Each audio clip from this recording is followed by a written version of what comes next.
All right, welcome back to the Millennial Thermom YouTube page and online community. I'm really excited for us to be able to talk to Crystal today. We're going to be chatting about how we can create trust for the dads in our lives to step into the caretaking role as new moms. So it's a big topic. I think as 1 year postpartum myself, I am learning a lot.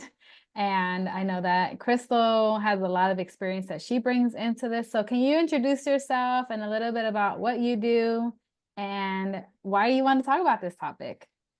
Yes, girl. First of all, thank you for inviting me. So admire the work that you're doing. It's Oh. very necessary having the support, the type of support that you offer for moms. As for myself, I'm a forensic psychologist, I was trained as a clinical forensic psychologist. But I provide therapy, and I've stepped a lot further into the therapy role and a little bit further away from assessments and psych evals, but I still do them on the side sometimes. Um, I mostly I specialize in working with victims of male trauma, which is why I feel like I wanted to talk about this topic. I have a special place in my heart for that particular population, and a lot of men are fathers, and Mhm. I've heard a lot from their side of the story, and a lot of the stuff that we're going to touch on today is actually some of the stuff that we end up talking about in therapy, because believe it or not, men do want to step up to the plate and offer more than I think sometimes we allow them to, for Mhm. many different reasons. And so that's kind of the driving force behind this conversation Yeah. today. Yeah, I appreciate that. I was mentioning to Crystal right before this that I was listening into this virtual summit talking about the care gap and how a lot of times like we don't always think about like the benefits that caretaking can bring to men and fathers too, and how sometimes we kind of hold tight to the caretaking role and like we don't really make it possible for them to be able to help us. And then at the same time, we're building resentment because like they never help with anything, you know? And it's trying to find that balance of like asking for what we need and also trusting that like they got it, that they Yes. want to help too, and that we Yes. are living in a different generation. And even literally my mom the other day was like, she saw my husband washing dishes or something. And she's like, he washes dishes? And I'm like, yes, mom, like he washes dishes. Like we have this home together. You know what I mean? The little things like that, right? And Yes. I know Yes. there were some stuff related to that that I know you were gonna touch on too. Yes, and I should add an important piece of information. I'm also a mom of two little, Mm. and I have a partner that I've had to work on a lot of this stuff with. So it's like I have my professional experience, and I also have my personal experience. Because trust me, it's been a journey, and it's an ongoing journey in terms of building that trust and the communication. And I guess a good place to start is with what you just said. Two things.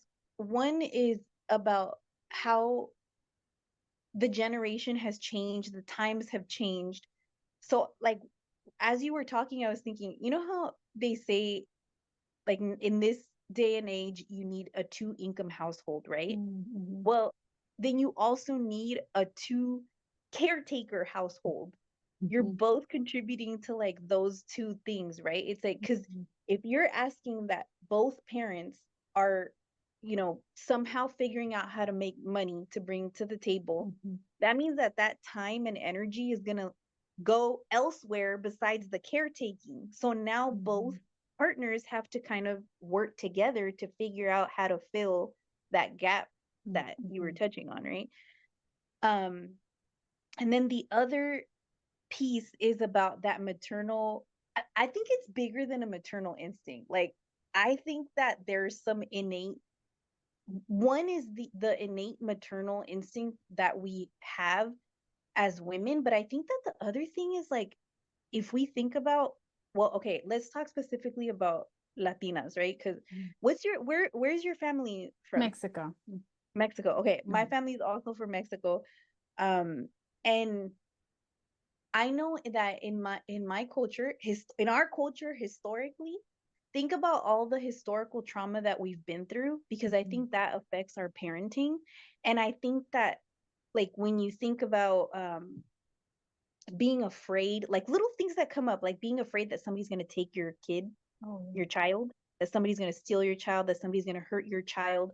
And so I think we become somewhat possessive in a way, but it's like this deeper thing going on because of all the intergenerational trauma, that you're afraid that somehow you're going to lose your children. And even if we bring it closer, I think you and I can relate on this, because we've had conversations about this. Even just our moms, like my mom was a single mom, right? And so I think that that somehow contributes to, like, not only maybe possessiveness is possessiveness is not the right word, but also just like, I got this, I can do this myself, I don't need the help. Yeah. So yeah, I don't know if that makes sense, but Yeah, I could definitely see that, because it's like no one else is going to make sure that my kids are taken care of as much as I can. And when you, like you said, the generational trauma in your body tells you, like, yeah, whenever you look away or hand your, like, hand your baby to somebody else, like, they're not as protected as they are with you. And I think that is like when I call it like fear-based parenting, which I think probably is like survival-based parenting. That's like, yeah. okay, we're gonna do what is necessary to protect and keep them alive, but we're not always the most like emotional well ourselves in that process, because we're just surviving, we're doing it all, we're building resentment because nobody is helping us, but we also don't know how to ask for help because that's like not something that we do. And then we do ask for help, then it's like the judgment, right? Like, oh, they didn't do this or they didn't do that how I wanted to. Yes, yes. And there's the okay, so to bring it back, I would say everything we just touched on is like, why is it that we are not necessarily allowing or create, or like helping to create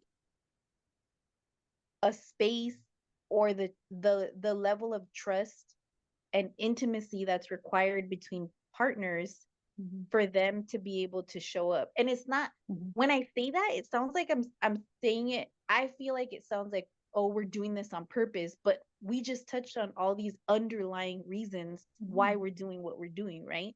So whether it's long ago historical trauma or very recent trauma, intergenerational trauma that we've experienced, they're all like, they all create these subconscious things that are happening inside of us, right?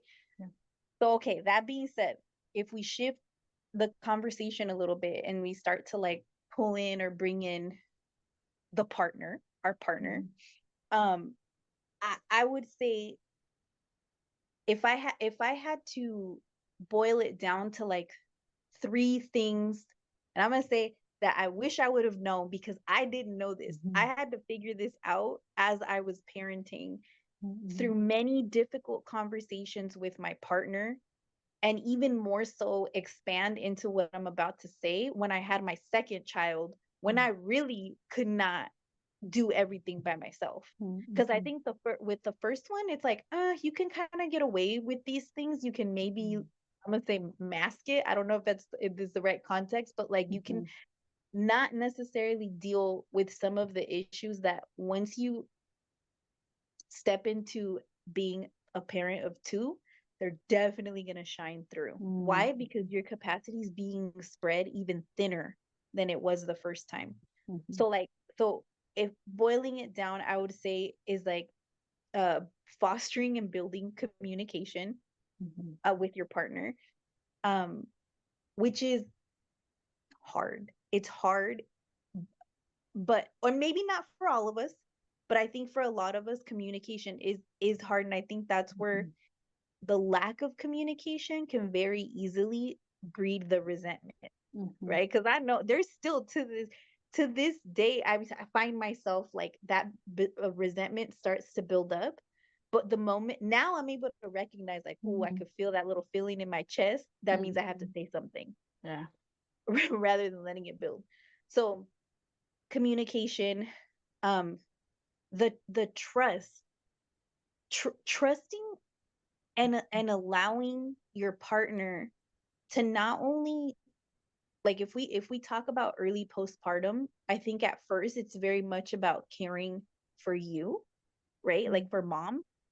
And then as they get as your baby starts to grow, or even during that time, allowing them to also come in and figure out how to take care of the baby, right? Like whether it's feeding or something, because I think it kind of starts since then, where we start stepping in and being like, no, that's not how you're supposed to burp them.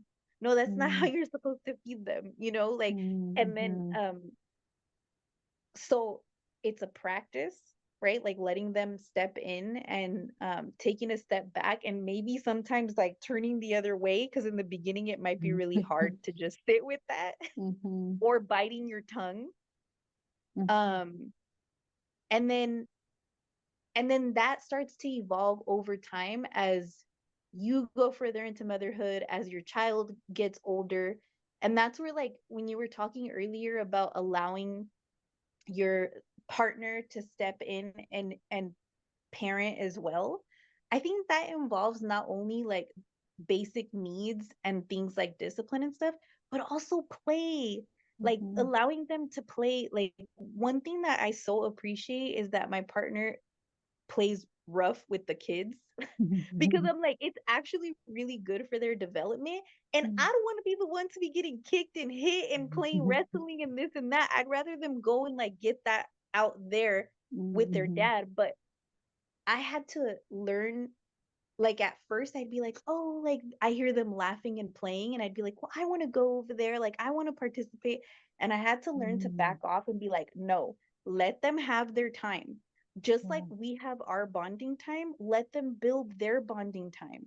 That's one. Another one is like, let me go to the grocery store and leave the kids with dad. Because before I used to feel this guilt of like, oh, I need to take them with me all the time, or the kids are crying and they don't want you to leave. But as soon as you leave the house, eventually you learn that they're going to be okay. So, like, allowing for that period of uncomfortableness, because trust, hopefully, the mom guilt will dissipate quickly as soon as you get in the car and you're like, oh, I could take a deep breath. So it gives you space, and it also gives space for your partner to build a relationship with baby, toddler, young child, um and also to learn how to parent, because they, in everything that you experience as a mom when you're alone with them, they also need those experiences for them to be able to grow. And I'm talking about, like, you can, I don't know if I'm talking about the things like, how do you deal with your kids when they're having a tantrum? What do you do about feeding? What do you do when they're little and they're potty training and they're like peeing and pooping everywhere? All the hard stuff too, not just the fun stuff. But like, I'm sure, I think it makes sense, right, about us stepping away and like letting them figure it out. Because I think a lot of times our natural inclination is either, let me prepare everything so it's easy for my partner before I leave, or I'm gonna go to the store, but I'm gonna be texting them every 5 minutes. Did you do this? Did you do that? Did you, and it's, yes. So releasing allowing that control. space. Yeah. Okay. So I feel like I just went on a rant, but and also, not to get thrown off. So I was saying communication is a big one. Trusting, which encompasses the letting go of the control.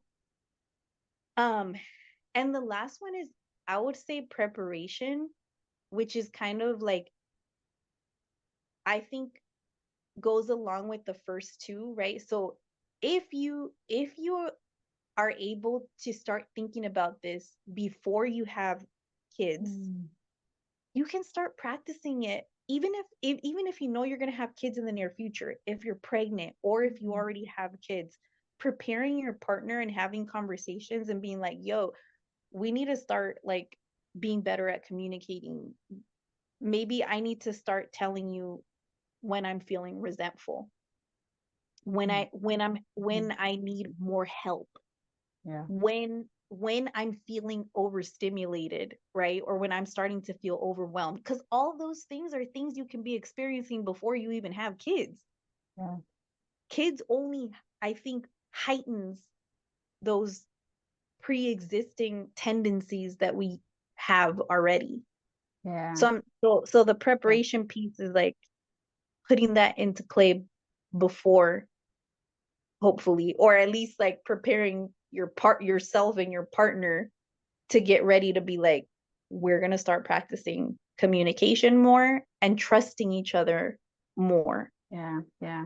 And I think like, I feel like what you say is like, it's one of those things where I'm like, yeah, communication, yeah, trust, right? So it could seem simple on the outside, but when you look inside, it's like, all right, that means first I have to kind of go against like my tendency to, like you said, prep everything in advance or shut down my feelings or emotions, not ask for help, layered with like we still kind of have a cultural, it's still in the air, it's still in the water that like men are the ones that get the paychecks and women are the ones that take care of the babies, even though that doesn't look like that in most homes.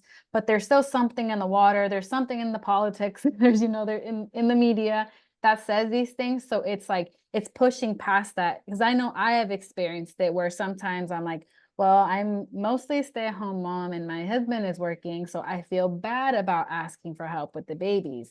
And I process it in my own therapy. And it's like, why? Like, why do you feel bad? And it's like, well, because I'm not bringing in money, or like it's my job. And they're like, well, they also have a job that they clock out of. You don't clock, you're on the same team. You're both parents. Like, don't feel bad about saying, hey, I need a little me time. And I think that has been a huge learning curve for me, because I'm used to just grinding through, surviving, putting my needs over there. Like, I'm fine, right? But like you said, it can get to the point where now you start to feel burnt out, resentful, ragey, anxious. Those are all warning signs that like, hey, there's some needs that are not being met, whether that's rest or stillness, or like you said, overstimulation, right? It's like, I think I said this in like another interview, and I'll say it again because Mm-hmm. it's so real. But I think that most people in the government right now wouldn't be able to handle staying home with the kid all day long. The level of at least not if you don't want to just smacking them all day long, right? Like the level of attunement and patience and emotional Yep. regulation to be like, okay, I Yep. see that you threw all your breakfast on the floor, but we still need to eat. Right. You know, and I'm not gonna smack you, even though inside I want to. But like, Girl. that's a lot. Yes. And then being able to share that with your partner and being like, hey, I think I do need more help. And and then we've talked about, right, you said being raised by a single parent, we kind of saw our parents do it all. So then we were just like, I just do it all. And then I literally have to remind myself, like, I'm in a happy marriage. Why am I acting like a single mom right now? Like, I have literally asked myself that question so many times. And I think that's what you're getting at is that I think you're right. Like, okay, we're talking about these very broad things, like the biggies, like communication, trust, mhm, and preparation, right? But what does that require? That requires deep work. It requires introspection, right? It requires self exploration. What are my pre existing beliefs? What did I see while I was growing up? mhm, And what are my cultural gender norms, right? Like for us, it would be generally like machismo, marianismo, right? Like mhm, we we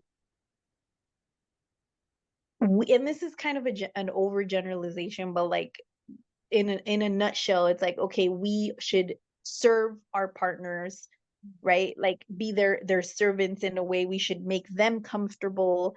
They are the providers. Like a lot of the big, and maybe some of it now is like stereotypical, but I think that you're right that, girl, and yes, in this new administration that's coming in, if you listen to the rhetoric and the things that are happening, it's mhm, all the patriarchal, mhm, authoritative type of beliefs, right? mhm, Um, And that's just that's talking about here, but I'm saying that for there also stems back to our own cultures and like what is being perpetuated there.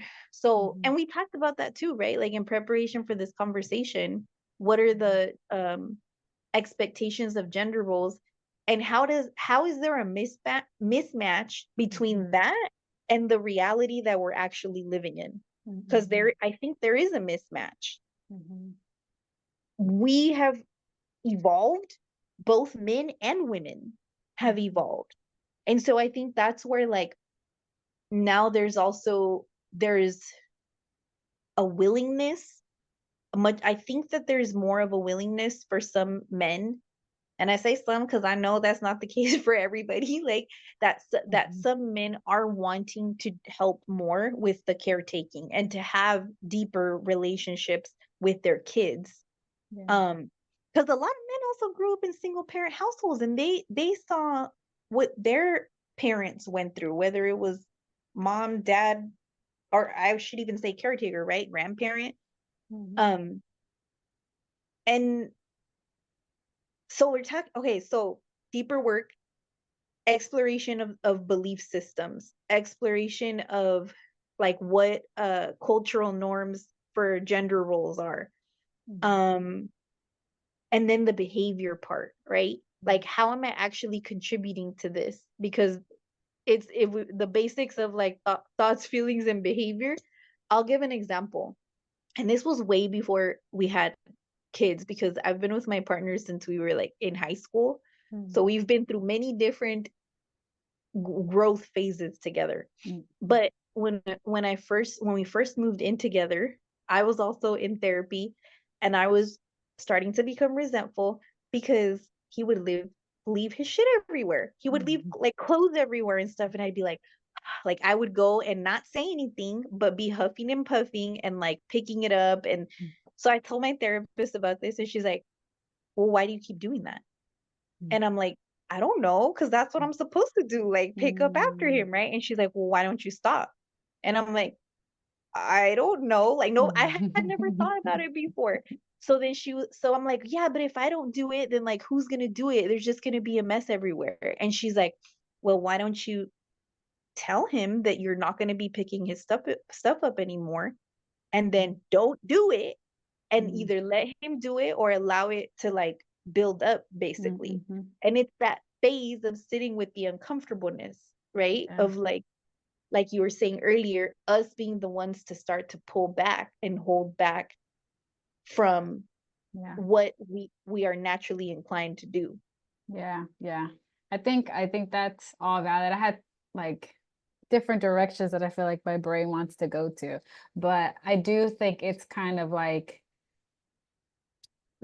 being willing to name like what, like you said, like what are the cultural norms maybe that I grew up with or I feel like are ingrained with me, what's not working anymore, and being willing to like let that go and having that conversation with our partners, because I do think that like I feel like this generation hopefully is moving more towards justice and like advocacy. Doesn't always feel that way. Yeah. In my heart, I feel like, okay, yes, there's more people knowing like, hey, that's not cool. Like this isn't cool. And one of those things for me has been like that a lot of care work, which is unpaid, ends up being placed on like women, right? And I think now Mhm. we're in this place where we're starting to see like that doesn't just damage like women, it damages relationships, it damages the kids because now they have a burnt out Mhm. mom who doesn't Mhm. love their dad. Maybe they love their dad but hates their dad. And instead of just being able to like have conversations and being like, hey, I I'm feeling like there is kind of a lot on my plate and I appreciate more support, because our partners sometimes don't know that we need that.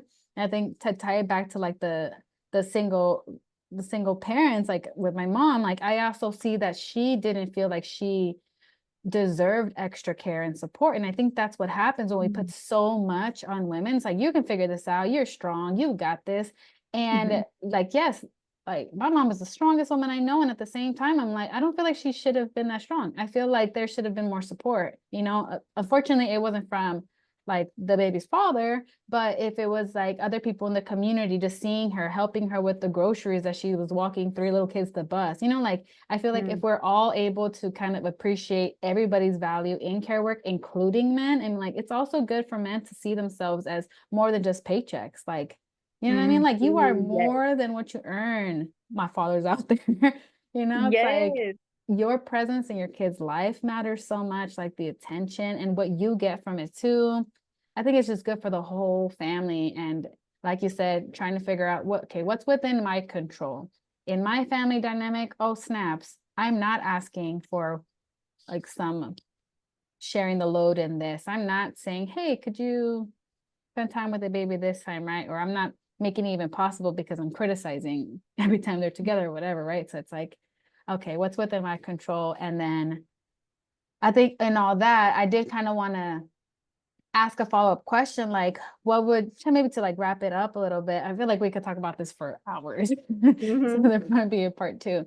But what would you say for those like maybe moms or even dads who are out there and like this sharing of the caretaking isn't something that is being accepted that well? Like there are maybe more ingrained in the I provide, you care kind of.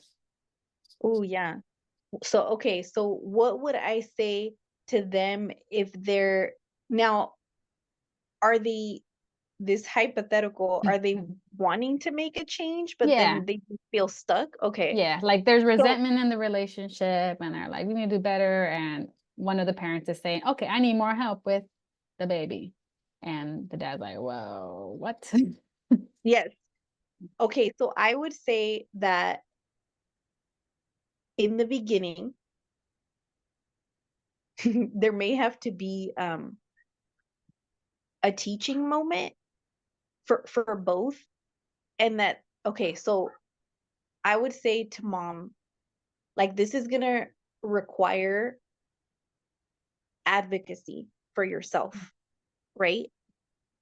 Even if that just means being vulnerable, because I remember having a very vulnerable conversation where I was just crying and saying how I was feeling, and then following up with like, yes, I need more help. Then the next question was like, well, how, right? Because maybe Mhm, they don't know how, and this is where it comes on to the other partner, where there might be frustration because that initial conversation is the hardest, because you're both like trying to figure that shit out together, right? And mhm, excuse me for cussing, but it's like mhm, it's a very, there's mhm, so much emotion, it's so emotionally charged. mhm, So I would say, like, have that first conversation and see where you're at. Put it all out there on the table. You could, you as if it's coming from mom, it could be like, I I haven't asked for help because may, I'm overwhelmed as it is, and I don't necessarily have the capacity to teach you. Can you YouTube? Can you listen mhm, to a podcast? Right? Because you might not also, because at first I was gonna say maybe, like, if you have the assess your capacity. If you mhm, have the capacity to teach them, or mhm, to allow for moments to be like, not let yourself get to the point where you're like, well, here, like, feed them or something, but like, mhm, look, this is, I'm gonna take a moment to teach you the feeding process, mhm, and then next time you can do it, right? Which requires a lot of like restraint, compassion, like, because you mhm, are literally teaching them. mhm, Now, because what I've heard from men is that the frustration for them is that sometimes they literally don't even know where to start, mhm, because nobody has ever asked them to do these things. mhm, mhm, We didn't even talk about relationships between moms and Latino males, right? And mhm, how, and mhm. like that whole dynamic. Yeah. But maybe they never learned how to do certain things that you're asking them to do. And now you're needing or wanting them to do it in a high stress situation. Mhm, So I feel like I'm making this a long drawn out thing, but ultimately it's like, have the vulnerability, put it out all on the table, and assess your capacity mhm. for Yeah. both, right? Yeah. So for men, it could be as simple as like, how do I help? Like, what would be most helpful to you? Mm-hmm. And then for the women, it could be telling them how you feel, right? Where you're coming from. And then, and also getting clear on like, well, what would be the most helpful for me? Maybe right now I need like to go in my room and be locked in there for 30 minutes because I'm touched out. Mm-hmm. Or maybe feeding is too overwhelming for me and I need you to take over some of the feedings. Mm-hmm. Something like that. Yeah, yeah, I appreciate that. And I think at the end of the day, I definitely want to emphasize, like, I do think that most people are doing the best they can, right?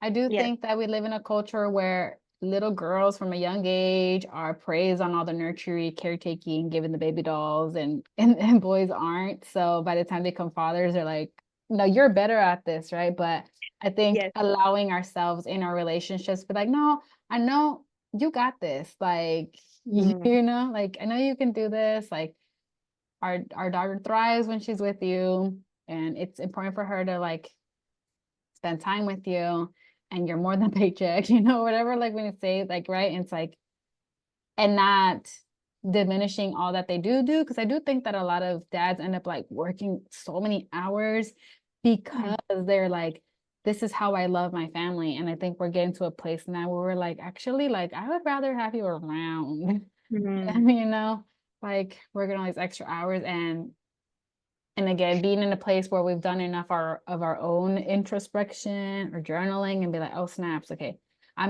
we're still in the same team. Like we brought this child into this world together for some reason. And we needed, like you said, communication, trust, and like had these conversations consistently. So that's just Mm. like part of our relationship. Like we tag team, you help me out Yes. here, I help you out there. Like, and it's not like you're a piece of shit. It's like, no, like I just haven't really expressed how I'm feeling, really, Yes.